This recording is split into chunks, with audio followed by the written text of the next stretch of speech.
Guys, tingin tayo ng halaman.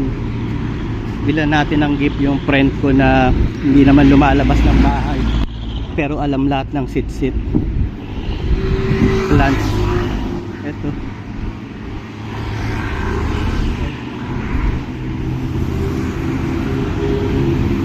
Nanay, magkano po yung selum nyo po? Yung selum po.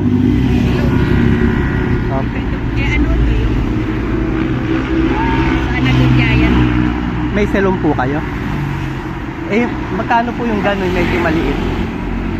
Ayan po.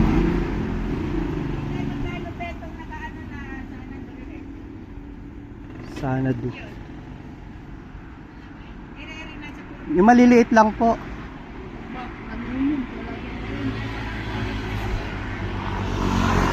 Sana do. Forget me not, may bulaklak.